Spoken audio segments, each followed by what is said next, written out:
kung may UTI na po yung tao, treatment na po ang susunod. Why do you need to confirm whether totoong may UTI siya and establish mo nang may UTI siya? But that's just my preliminary comment, Mr. Chair. My real comment is, bakit nyo pinapayagan na tumanggap ng pera mula sa seafarer in the first place?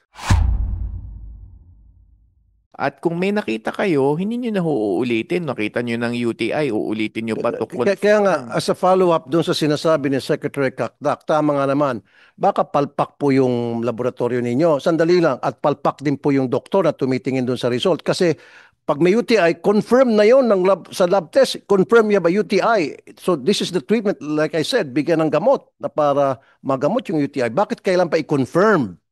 So ibig sabihin, duda kayo doon sa laboratory ninyo. Duda kayo doon sa doktor na bumasa nung lab result. Baka ikaw po Senator? yun? Ikaw ba yun? No, Senator. Yung confirmatory na sinabi nyo is basically yung kino-complain. Nung nagbigay ako ng example kung kailan mag-uulit ng examination ng crew member, ang sinabi ko po ay UTI. Kaya nga sir, Hindi ko po sinabi na... explain confirmatory. Kasi may point nga naman sa Secretary Kakdak. So ngayon, ginamit mo yung UTI, doktor ka, okay?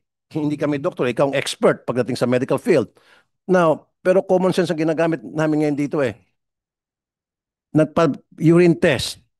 Tapos lumabas sa urine test result na meron siyang UTI. Galing sa iyan. I'm not putting words into your mouth. Okay. So, confirm na yon. So, bakit kailangan pa mag-test ng another one for confirmatory? That's bullshit. In every sense of the word. I'm sorry.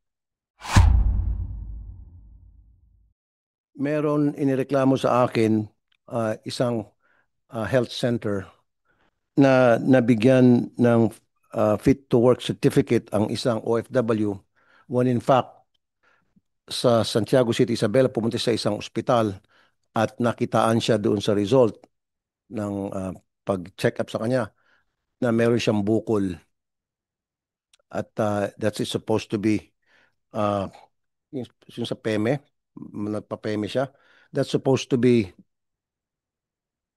something na reason para hindi na siya ma-deploy sa abroad. Ano nangyari po sa clinic na ito? They're supposed to be DOH accredited, I know. But pwede ba makialam ang DMW dito? Mr. Chair, yun pong sa matter on clinics ay ang DOH po ang regulatory arm body, ang agency in terms of the clinics. However, may hawak po kami doon sa recruitment agency na nakipag-partner doon sa clinic para doon i-check up yung kanilang mga job applicants. Ito yung ano no, yung laboratory sa RJO laboratory na sinertify nila fit to work yung isang OFW when in fact hindi naman dahil sinertify din ng ospital sa Isabela na may sakit talaga siya. So RJO. So Opo. itong laboratory pero itong agency ay Philtech Staffing Service Yes, International. Philtex po ang pangalan kaya Naparusahan na po ba ito? nag-iimbestiga pa na po kami ngayon at magsasagawa ng disciplinary action doon sa recruitment agency po, Mr. Senator. Dapat po one strike policy. Ano pong disciplinary action na maasahan po natin sa mga ganitong klaseng Opo, agency? gagawan po natin ng disciplinary action which is suspension at the very least, Mr. Senator. How many days suspension po ang gagawin natin? It's 1 What? year. 1 year suspension po ang 1 year ipapataw natin. suspension. At the very least, Mr. Senator. 1 year suspension po. At pagmultahin nyo na rin siguro, tapos yung pera mamumulta nyo, di ilagay nyo sa action fund. Multa kayo ng multa. Suspension plus Opo. multa para madala, para hindi sila tularan. Opo. Siguro. Sige po, Mr. Senator. Okay. But definitely with this agency is already under investigation. Now, yung PEME, kung tawagin na pre-employment medical examination na ginagawa rito, it will ensure na fit to work o healthy yung OFW o yung worker until the duration of the contract. So kung ang contract niya usually every 2 years yan, ano? Tama? This is what I want you to do, Secretary Kakdak. dapat pagdating doon sa abroad, magkaroon sila ng yearly check-up. Kasi nangyari, too late na, yung OFW tatawag, ay may sakit po ako. May sakit ako sa bato, o meron po akong asthma. Pero kung nag-check up pa ng yearly, mahagip po yun, yung sakit niya. So sige po, gawin natin policy na magkaroon ng Yes, yearly yes. check-up pagdating doon sa deployment. Yes, Mr. Senator. Ang alam ko po, Mr. Chair, ay pagdating doon, merong validation or follow-through upon arrival yung worker. Kaya't yun is also being investigated by us. Kaya't may posibleng damay din dito yung FRA, Mr. Chair, yung Sami Al-Musharraf. Yes, sir. Not upon arrival. Opo. Ang ibig ko po sabihin, pagdating niya, kunya dumating siya January this year. Okay, healthy siya kasi certified fit to work from dito sa Pilipinas. January the following year, she has to undergo Another a one. complete physical check-up, another Annual. one. Opo. And then January 2026, bago siya umuwi, check-up na naman para masiguro na wala siyang sakit. Makauwi siya rito. Kung umalis siya ng maayos yung kanyang kalagayan, healthy siya, dapat pagbalik niya, healthy pa rin siya. Yun po yung point ko. So Okay. dapat Yes po. yearly po pagdating doon. Yes po, Mr. Senator. We will do that po. And of course, even without the auspices of the Saudi side, we ourselves, the Philippine side, Thank you. can initiate that checkup ourselves through the Action Fund, Mr. Senator, kasi Thank you. medical assistance din po ang Action Fund. Kasi may mga amo na kuripot at talagang hindi magandang ugali, ayaw, pati simpleng paggamot yung OFW, ayaw nila. So, yun po sana mag-focus tayo doon. Now, ano pangalan mo? Siman? Saan? Saan?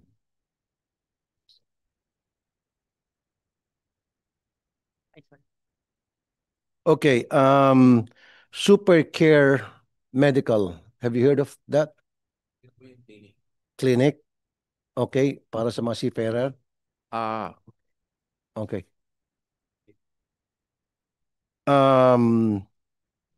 Pakiimbestigahan po ito. Of course, dapat meron po kayong MOA. I would suggest na magkaroon kayo ng MOA sa DOH na yung DOH bago sila mag-certify na yung clinic ay pwede na mag-operate para mag-check up para sa mga lalabas na OFW, dapat may coordination muna sa inyo. Dapat meron din kayong say. Di ba? Sige po, Mr. Para Senator. makapagbigay din kayo ng mga suggestion kung ano yung mga dapat ipa-check up sa mga OFWs natin. Nasaan yung pangalan? Yung pangalan, saan lugar pa yun? Ayan, Chair, Super Care Medical. Ayan na yun, Super Care Medical Services. Ayan. Now, ito yung sitwasyon. Napakamandurugas itong Super Care na ito. Magpapacheck, bukod sa mahal, kasi usually 1,000 to 1,200. Ito nagcha-charge ata up to 1,300. Ito yung modus operandi nitong itong OGAG na ito. First check up ng isang would-be seaman.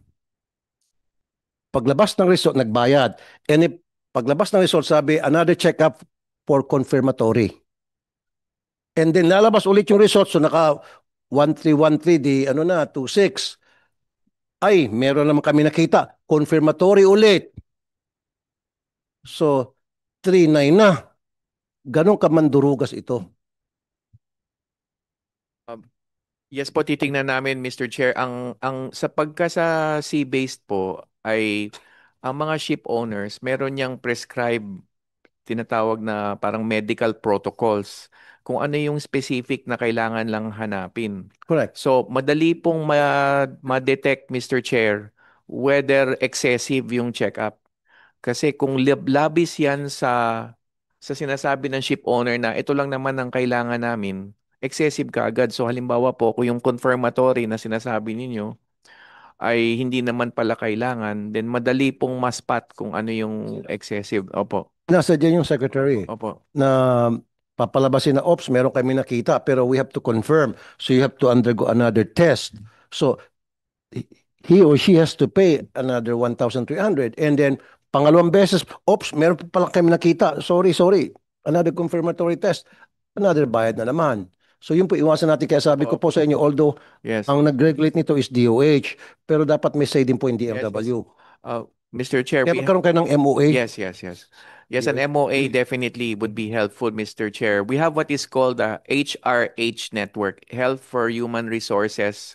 HRH, Health for Human Resources Network. Nakikita po kami periodically with DOH and other relevant agencies such as the PRC, and then the private sector is also there. So, meron kaming venue to discuss all these matters. But tama po kayo, Mr. Senator, mas maganda, mas mapapagtibay namin kung may MOA, particularly on this matter. And we are deeply concerned about the matter yung sinabi niyo yung doble, triple pa ang check. Kasi ang mga ship owners, as far as they are concerned, basta na-deliver yung check-up required, yun na po yun para sa kanila. Thank you. Okay. Senator, Yeah, uh, yes, sir. Dr. Jeffrey Cortel Ramel, MD, sir. by the way, I'm not the president of the clinic, no, but I was actually, my name was drafted, and that's the reason why Super I'm here. Care? Yes po. Okay. But okay, regarding dito sa sinasabi natin na for confirmatory, no? Dalawa lang naman po ang kino-confirm po natin diyan pag tayo nagsabi ng confirmatory. It's either drug test positive, drug test reactive yung crew member natin at first, then the second one is kung reactive sa HIV, and those are the confirmatory. Pangatlo pala is pag reactive din yung TPHA natin or yung RPR natin. Now, when it comes to sa charging natin, no, I cannot defend our clinic kasi syempre hindi natin alam kung sino yung particular na crew member na yon. If it's kung tama ba yung claim niya na talagang charge sila ng 1-3 every time, and kung tama ba yung examination na sinabi niya na kine-claim niya na charge namin. There are sa charging natin, nasasabihin natin na we need to add some examination test. I will explain to you, Senator, na ang basic examination ng DOH comprise only of a few examination. Okay. Now, if a crew member or a patient tested to have a UTI during the initial examination, of course, we need to treat that. When you are being treated, how can we follow up, or how can we know that the medication that was given to you is actually effective?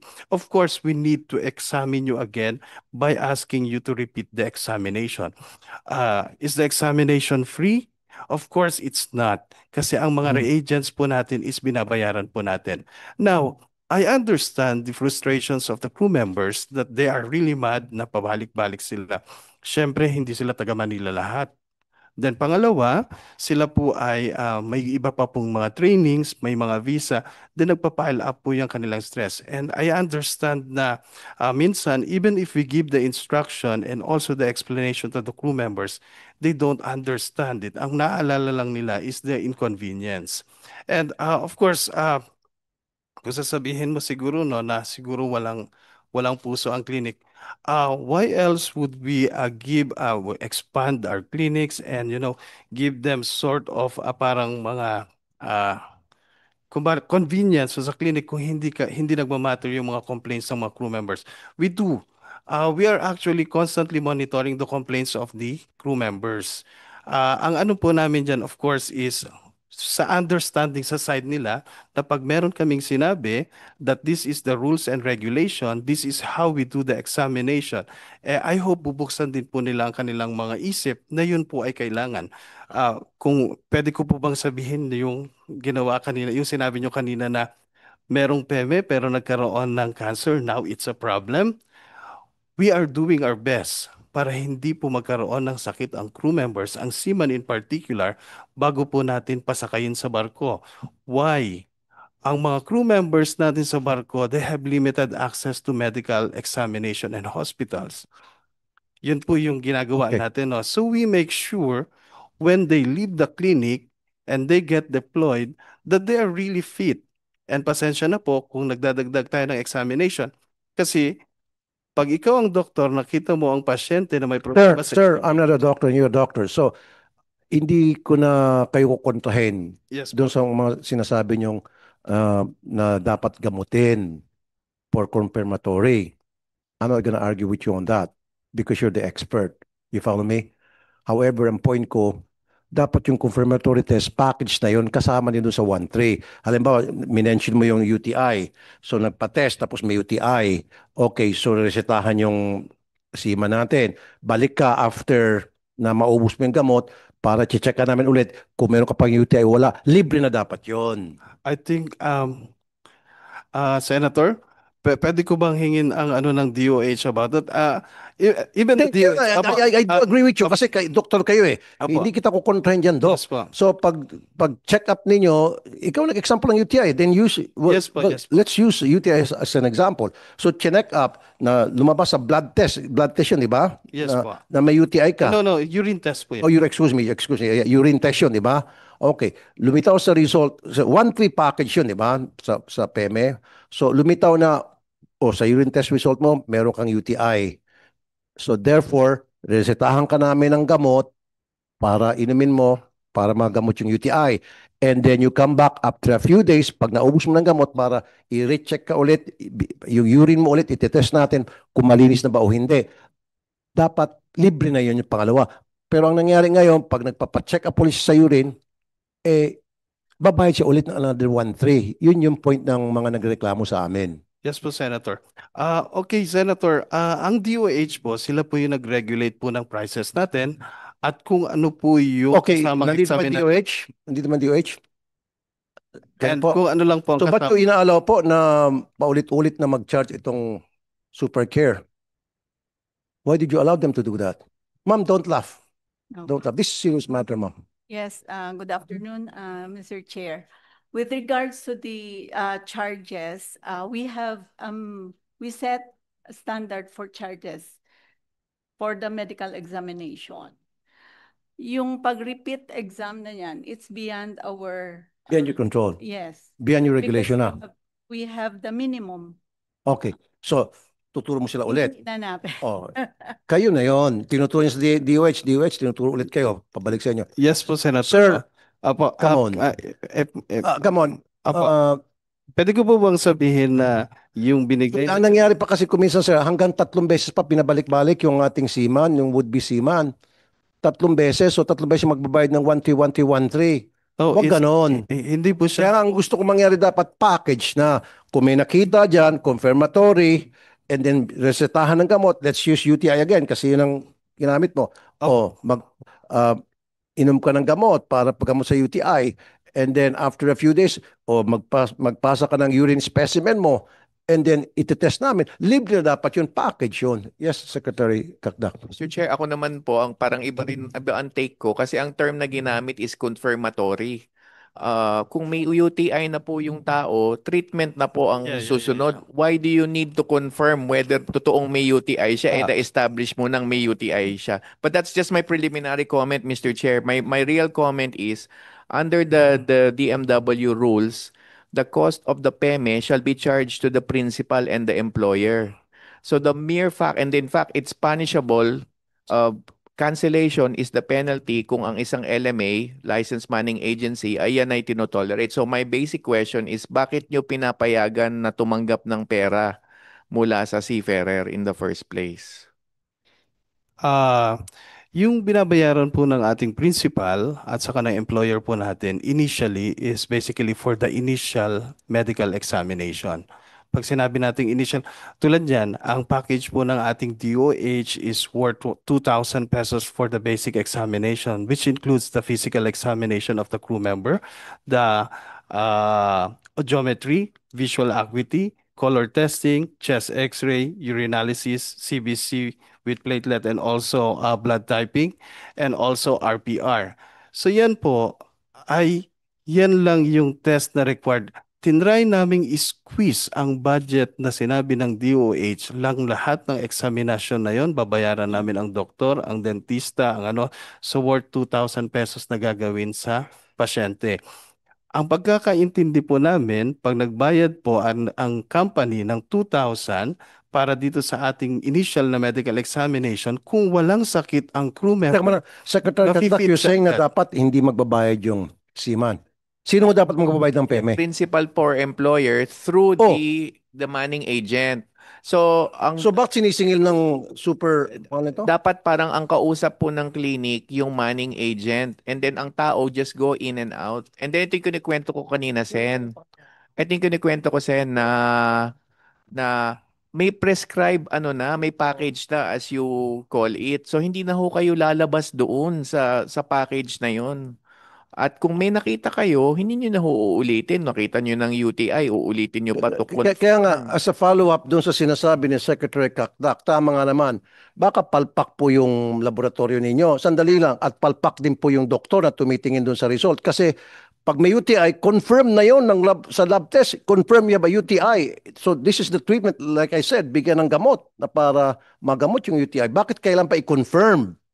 So ibig sabihin, duda kayo doon sa laboratory ninyo. Duda kayo doon sa doktor na bumasa nung lab result. Ah, Baka ikaw po Senator? yun? Ikaw ba yun? No, Senator. Yung confirmatory na sinabi nyo is basically yung kino-complain. Nung nagbigay ako ng example kung kailan mag-uulit ng examination ng crew member, ang sinabi ko po ay UTI. Kaya nga sir, Hindi ko po sinabi na... explain confirmatory. Kasi Okay. may point nga naman sa Secretary Kakdak. Ah, So ngayon, ginamit mo yung UTI, doktor ka, okay? Hindi kami doktor, ikaw ang expert pagdating sa medical field. Now, pero common sense ang ginagamit namin ngayon dito eh. Nagpa-urine test. Tapos lumabas sa urine test result na meron siyang UTI. Galing sa iyan. I'm not putting words into your mouth. Okay. So, confirm na yon. So, bakit kailangan pa mag-test ng another one for confirmatory? That's bullshit. In every sense of the word. I'm sorry. Doktor ka. yes po. Senator, yung ginawa ko lang example kaninang UTI, hindi po siya yung sinasabi ng crew no kasi hindi natin alam kung ano yung sinasabi ng crew member kanina na Sir, ginamit mo na example yan. So, that means it happened. Nangyayari yung ganong senaryo. Kasi ginamit mo yung reason eh. Di ba? So, maybe talagang well, not maybe, nangyayari talaga yon simply because you use that as a scenario. Hindi po. Sinabi ko kanina, ang mga kino-confirm sa clinic ay yung Oh. HIV, drug test, at saka po ang ating syphilis. Yan po yung O di sana sa umpisa pa lamang, sa unang test pa lamang, doon na makukonfirm kung meron siyang HIV o wala. Ah, ang ating ano po, Di ba? Di ba pag wait a minute, listen doc, come on. So ngayon, magpapatest itong OFW, kasama na doon HIV test. So lalabas ngayon yung result, whether siya ay may HIV o wala. Ba't kinakailan pa i-confirm? Sana magan. Pwede ho bang sumingit na protocol po ng na DOH sisingit yun. ko lang na under DOH, sige, babalik tayo. Sorry. DOH, sinisisi ka. Protocol daw ninyo na kapag na-confirm na sa lab test Reactive result nila na merong HIV yung screening isang seaman, kailangan i-confirm pa ulit dahil sabi niyo sa DOH. Kasi po yung sa HIV, may screening lang po yun initially. And then we have to confirm it kung talagang mayroon siyang HIV because sometimes may mga false positive na result for screening. So it's not 100% na pag positive sa screening, talagang meron na siya. May mga false positive kasi na result. So that's the reason why we have to request for a confirmatory test to make sure na siya talaga may HIV or what. Go ahead, Secretary. Po, ang pagkakaalam ko sa HIV law natin is to protect the HIV positive person. Kung may hinala ng may HIV, you do not subject or further burden that person. So kung meron ka nang na-spot in the initial check, that person is now subject to protection under the HIV law. So you're doing the reverse, Mr. Chair, kasi lalo nyo pa siyang dinidiin at ini-embarrass nyo pa siya with further checking, and not only that, you're making him pay or her pay for the additional test. The HIV patient is protected under our HIV laws. At dapat, kung ako tatanungin, dapat nirefer na sa DOH.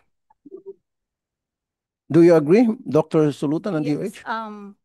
The confirmatory test, that will considered siya, pag nag-positive siya doon, considered na siya na positive siya for HIV. Before we conduct the confirmatory test, ang kliyente kailangan magkaroon pa ng counseling whether he has to subject himself to a confirmatory test or not. So may counseling pa May dapat. counseling pa po So, yun. Dr. Ramel, do you do that in your clinic? Po Counseling? yung counselor sa clinic. May counseling pa po yan kasi there are some clients who did not want to undergo confirmatory test. Sa mga may gusto talaga, so we have to, but we encourage them. Ano po yung pinagkaiba doon sa unang pagtetest para sa HIV ng isang tao versus Sa- lumabas ng result na, oy, HIV positive ka, i-confirm pa namin ulit? Why do we have to do that twice? Mayroon kasi, Mr. Chair, sinasabi na may false positive result. Okay. Yung test kasi niyan is screening lang po yun. Mm, So there okay. is the possibility na pag i-confirm mo siya, negative siya. Okay. Oo. That happens. Yes. Okay. Kaya hindi siya 100% na pag nag-positive sa screening, 100% na rin siya na positive for HIV. Okay, that's why dun sa confirmatory, sabi niyo magka-counseling muna. And then Yes. if the person would like to go ahead and have another test, which is what you call confirmatory. Yes po. Whereas ang sinasabi natin, Secretary Kakdak, for the protection of that person, Secretary Kakdak, so dapat hindi na ituloy. What's the Hindi purpose naman po, of counseling? Mr. Chair, pwede naman po to proceed nga to confirm. However, dapat the approach should be not to burden that person by making him or her pay for that second test. Dapat ang interesado na dyan yung the principal or the state who should come in and say, okay, to confirm, we will have to step in and shoulder the expense but not to charge the seafarer. Twice. Yun ang sinasabi namin kanina Oo. pa ito. Opo, Senator, no? Naintindihan ko po yung nagmi-mix up lang kasi yung mga sinasabi natin. But anyways, ang HIV confirmatory natin is libre po ng DOH together with the drug testing. Kasi So, pinapabayad po sila eh. kaya nga po gusto ko pong malaman kung ano kaya talaga in certainty yung pinapabayad kasi, we cannot defend ourselves kung sasabihin lang ng crew member na nagbayad kami ng 1.3 without even knowing kung ano talaga. Okay. Talaga bang Sir, before we proceed on that, Yes po. sino po yung mga manning agencies na nagpapadala sa inyo ng mga seafarers para magpa-test at pinababayad ninyo? Who are those manning agencies? Because they're supposed to be the one responsible sa pagbayad ng fee na yon. The manning agencies are paying the initial examinations po. At, So nagbayad na yung manning agency, magbabayad pa yung seafarer? ito po yung yung budget natin for the repeat examination, Senator, no? At tulad yan, magbibigay lang ako ng example, okay lang Teka po muna, ba? Secretary Kakdak, sabi mo kanina, nasa batas natin, sa PEME, dapat shoulder ng manning agency ang lahat ng gastusin sa PEME. O, nagbayad daw yung agency, and then, maniningil pa sila. That's what makes it illegal kasi ano na yun over and beyond what is necessary for the worker. If it is in addition to the prescribed protocol, dapat may option na yung worker, hindi niyo na siya itatali para sabihin, oh, next test ikaw na naman because that's already over and beyond kung ano yung binayaran. Pagka over and beyond ng binayaran na ng principal, dapat may option na yung worker. Kasi pwede naman yan sabihin, I can do that later. I can do that in my own time with my own doctor and a public hospital or what have you. Pero yung ang trabaho nyo lang po, yung doon sa anong hinahanap ng ship owner. Secretary, if I may, bibigyan ko kayo ng example, no? If a company requires the crew member to undergo an ECG, tapos ang ECG natin is hindi maganda, that may require him to undergo stress echo, ang binayaran lang ng company natin is worth 2,000 pesos para dun sa medical examination. And stress echo is 7,000. Pag gagawin sa hospital, it could be 5,000 depending on the hospital. We cannot squeeze in 7,000 dun sa binayaran ng manning agency na 2,000. Where are we going to get that fund in particular? Lalo na kung hindi naman yun ang agreement ng principal o kaya ng clinic. Hindi po magkakasya ang 2,000 pagkasama na ang stress echo.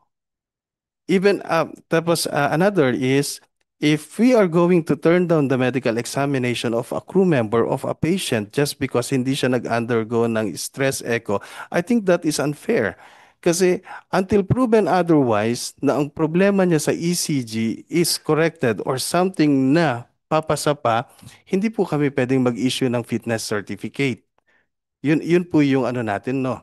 Right, Secretary Kakdak. May sagot din po huli dun eh kasi yun po ay dapat may arrangement na kayo with the principal. Kung ano, I'm sure with your experience as a medical clinic, you know about the certain possibilities kapag nagpa-test isang tao na posibleng magkaroon ng second or third test. But that too is under the auspices of the principal. Kaya dapat po may arrangement na with the principal kasi the rule is absolute. No, as not a single cent should come from the seafarer and no ifs and buts. Kaya hindi ho pwedeng may lusot yun. Ang lusot is dun sa principal, hindi sa seafarer ang lusot. So, Sec- so having said that, by Secretary Kakdak, investigate Supercare Medical Services, DOH. And I want a report in 5 days kung ano pong resulta ng inyong investigasyon. If kailangan kansilahin ang kanilang lisensya, so be it. Kasi illegal naman pala talaga. Ayan na mismo galing kay Secretary Kakdak. Nasa batas pala yun. Dapat yung principal ang may gasto sa lahat-lahat. Walang kahit na 5 magagaling sa seafarer and yet nagcha-charge sila. You want to say something? Ms. Jody Domingo, President, United Filipino Seafarers. Madam, go ahead po. Yes po, good afternoon po, Mr. Chair. If we may just add din po, no, gusto ko lang pong i-echo yung mga nare-receive din naming complaints about our seafarers regarding their PEME. One instance po, may isa po akong personal na kakilala na nag-PEME siya, then may nakuha po sa kanya na meron daw siyang genital warts. And he was referred to a certain hospital para ipatanggal yung genital warts na to. At his expense po ito. He shelled out 13,000 para sa pagtanggal po ng genital warts na ito. Now, Na dapat ang may gastos nun, tulad sabi sa Kakdak yung principal. ang concern lang po namin doon kasi ng mga seafarers is fit to work po ang seafarer or ang crew. Now, genital warts po, hindi naman po siguro makakaabala or makakaapekto sa performance nila on board ang genital warts. Kaya bakit kailangan na maipa-remove niya yung genital warts niya para lang mabigyan siya ng fit to work certificate. So that's one po. And regarding naman po sa iba namang concern, yun po, sa mga accreditation po ng clinics, I think, actually po, since we've been receiving complaints about this din po sa PEME na ito, we have prepared a position paper po and proposal po for a possible new legislation or amendment to certain rules po regarding the PEME system po for our seafarers. Thank you, Ms. Domingo. Well noted. Sige po, I'll wait for that position paper that you will submit to us, to this committee. Okay, may kasabihin, Secretary Yun po Kakdak. yung sinasabi ko rin kanina, Mr. Chair. Again, may prescribed package. May mga list of, let's say, 8 or 9. Alam ko some flags are stricter. I think the Germans are more stricter than others. Things like that. Mas marami silang prescribe. And rightfully so, karapatan naman ng ship owner.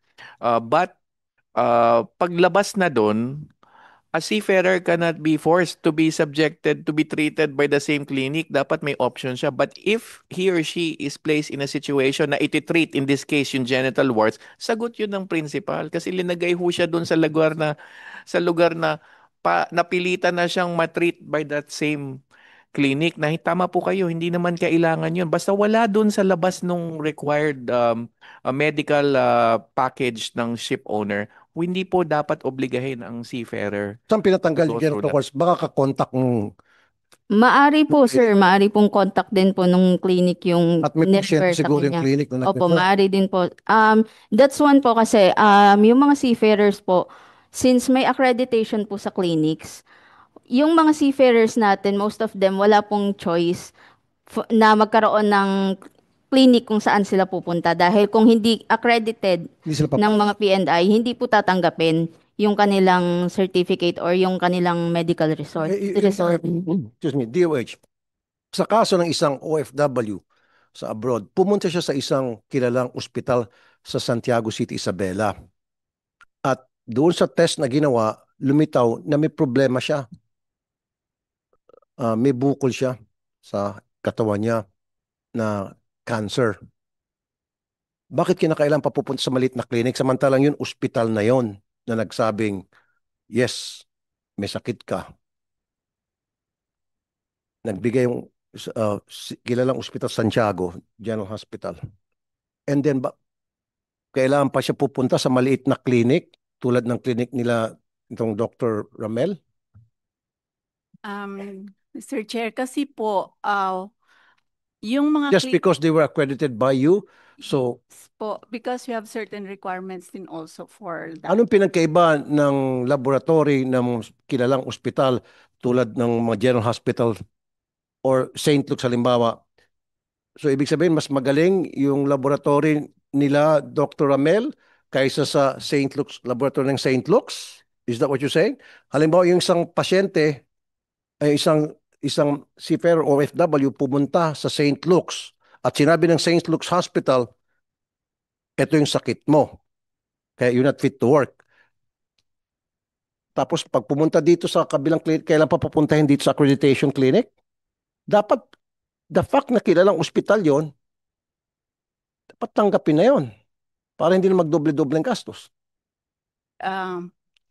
Yun naman kasi, tama naman na acceptable yung findings ng hospital. But then, if they're applying for abroad, na mag-OFW sila, they have to go through the accredited clinics natin. Kasi there are certain... Why are they being accredited? I'm just curious. Okay, what This are is the process that they the clinic like the clinic being represented by Dr. Ramil that they have to undergo for them to be accredited? And what's the difference between DOH accrediting the clinic of Ramel versus accrediting St. Luke's? Okay. Because we have this Administrative Order 2013-006, Guidelines on Rule 11, the role of the Department of Health in the Omnibus Rules and Regulation, implementing the Migrant Workers and Overseas Overseas Filipinos Act of 1995. So that's an administrative order coming from? Yes po, from the Department of Health. Okay.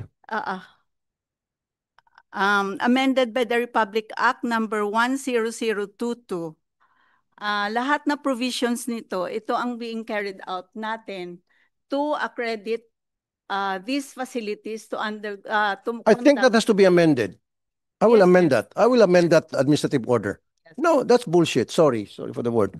Ito na nga yung OFW, mamaya makakausap natin sila. Pumunta siya sa Santiago kasi malayo siya. Santiago General Hospital. Isang kilalang, respetadong ospital. At nung nagpa-lab exam siya, lumitaw na meron siyang sakit. And then, binigay niyang result sa agency. Sabi ng agency, hindi, punta ka sa clinic na accredited ng DOH. So pagpunta niya doon sa clinic, wala nakitang sakit. Pinaandar, pinago sa abroad. And then tumawag sa akin, nagpapawi na kasi malala na yung sakit niya. So, I have to amend that. Really.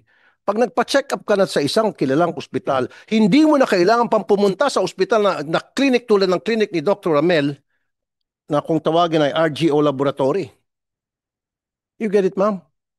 And dapat, ang OFW pupunta sa accredited hospital, pwede siya pumunta of her choice. Kung alam mo, nasa Isabela siya o nasa Zamboanga siya, of her choice as long as accredited ng DOH, pwede na dapat yun.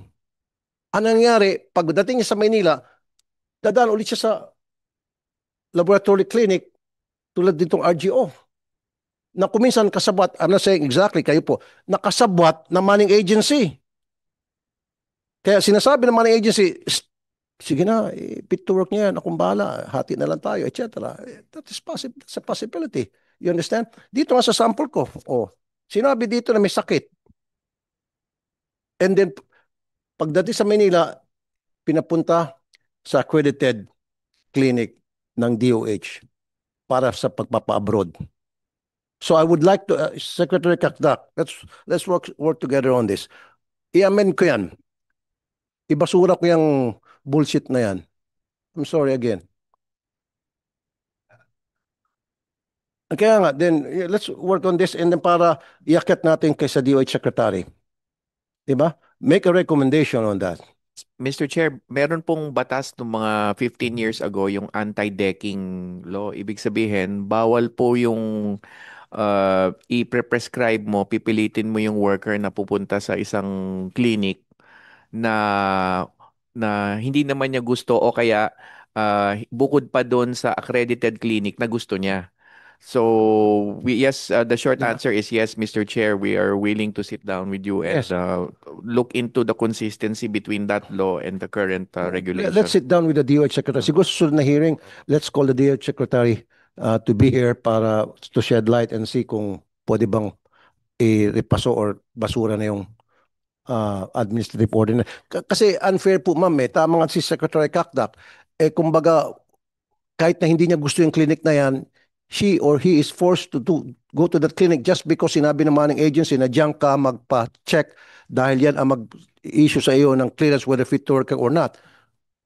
Kahit na ano pang first class na hospital, 5-star, 6-star, 7-star na hospital, nagpa-check up siya at sinabi sa kanya na may sakit siya, hindi, dumaan ka pa ulit sa isang clinic na, sorry, hindi sa pagmamali sa clinic ni Dr. Ramel, mas mababa, 3rd class, 4th class. Tapos si fit to work.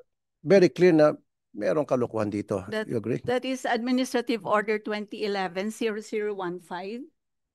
That is guidelines on the prohibition of referral or decking practice of OFW clinics and respecting the rights of OFW to choose their own OFW clinic for medical examination. Okay. Pursuant to Republic Act number 10022. So, ibig sabihin, pwede pala sila. Yes po. Oh, dapat hindi na mag-exist itong mga clinic tulad ng RGO laboratory. Why do we have clinics like this? Then why do you give them accreditation? If doon sa application nila, nilagay nila doon, they're asking for accreditation so that they will be screening OFWs o seafarers para sa PEME. Then why did you allow laboratories like these to exist?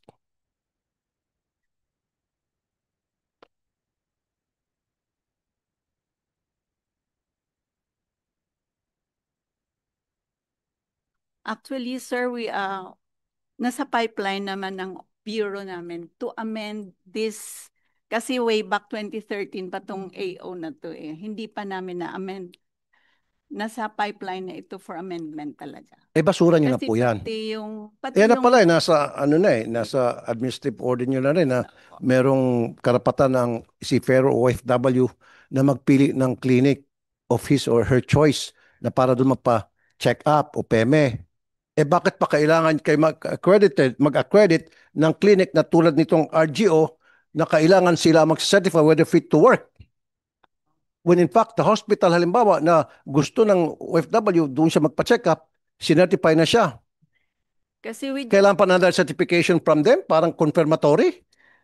we just base our guidelines on this migrant workers for overseas act on 1995 pa. 1995. So it's about time, outdated na yan. It's about time na, Inamend siya sa RA 10022 na ito na yung existing namin na fina-follow. Yung RA 10022.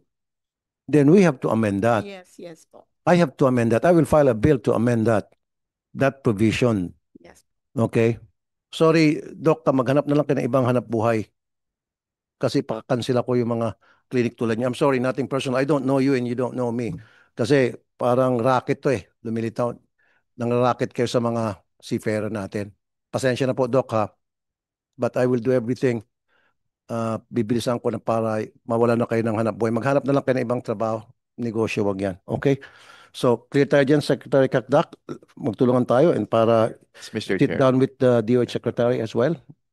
Yes, Mr. Chair. And then yung sa RA, yung provision na doon, magpa-file ako ng Yes. amendment. Yes, Mr. Yeah. Chair. Thank you very much. Now, nandiyan si Rochelle, yung kamag-anak nung, or actually, kaibigan niya, yung si Joy, na pumunta sa programa ko, na yun na nga, siya na nga po yung nagpa-check up sa Santiago General Hospital na sinabing may sakit and then finit to work pa rin ng isang clinic and then after na ma-fit to work, pumunta ng abroad, ng Saudi, and then doon lumala yung sakit. So, anong update po doon kay Joy? Admin Kaunan, ma'am? Sen. Rafi, good afternoon po. Si Joy po ay nasa shelter na po natin sa MWO Riyadh at nag-report po ang ating well-off at ang ating labor attaché na siya po ay undergoing na po medical check-up and examination po sa Riyadh. Okay. So, she's undergoing medical checkup and when is she going to be repatriated po?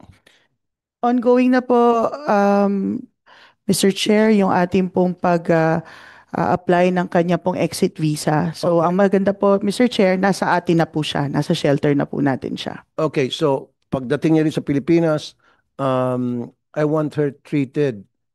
Meron naman tayong OFW hospital, ano, and that should be free. Yes po, Mr. Chair. Lahat ng tulong na pwede ibigay ng ating DMW and OWA, tulong natin. And of course, I know na meron tayong budget dun sa Action Fund para tulungan yung mga OFW na umuwi in distress. Tama? Yes, Mr. Chair, pagtutulungan po namin ng DMW ang lahat po ng assistance na pwede bibigay namin kay OFW Kalimag po, Mr. Chair. Thank you po. Thank you po, Admin Kaunan ng OWA. Miss Rochelle. Ma'am Rochelle. Good afternoon, sir.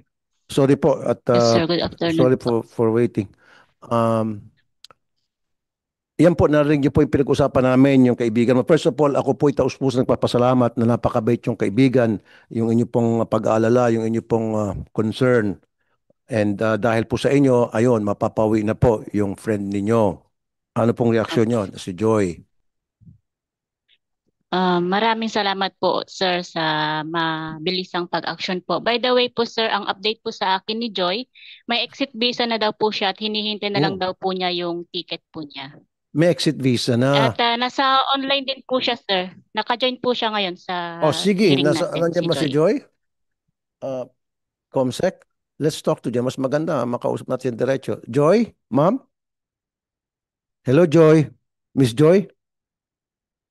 So meron na po siya exit visa, Miss Rochelle. Yes po, sir. Yun po yung So, sabi ticket niya na sa lang. akin. Tapos Okay, tapos so na daw po Admin ang Kaunan, GR. ticket na lang. Who should be the one that would provide the ticket? Kami na po niya ng DMWs, Kayo na po. Mr. Chair. Wala na pong problema yan. So kung Mr. may Chair. exit visa na, pwede nyo nang bilan ng ticket? Yes, Mr. Chair. Okay. Kasalubungin na po natin dito, Mr. Very Chair. good. Pagdating. Miss Joy, Hello Wala. po. magandang hapon po, Miss Joy. Magandang hapon mo din po, Sir Rafi. Ayon, very good news. May exit visa ka na pala. Opo, sir, dumating na po siya nung May 26 po. Tapos po nung May 27 po, nakatapos na din po yung check-up ko. Inaantay ko na lang po yung result, Sir Rafi, para daw po makuhanan daw po ako ng ticket. Pero ang possible daw po na pwedeng makuha sa aking ticket is June 2 daw po. June 2, which is next week. Opo. Pero ang Tama. ano po kasi, inaano po kasi ng agent ko is June 11. Kaya po yun sabi ko hindi po pwede kasi sobrang tagal na po. Kaya Tama. po pero po ang polo na yung ano po kahapon nung nagpunta po ako magpa-check up, sila na po mismo nagsabi na hindi ka na aabot ng ganun katagal kasi may exit visa ka na, tapos na yung medical mo. Antay na lang natin yung result, tapos po mga June 2 daw po is may ticket na po ako. Okay, so meron ka ng ticket by June 2, tama? Kino-confirm niyo po, Admin Kaunan? Yes, Mr. Chair. Gusto lang po namin na...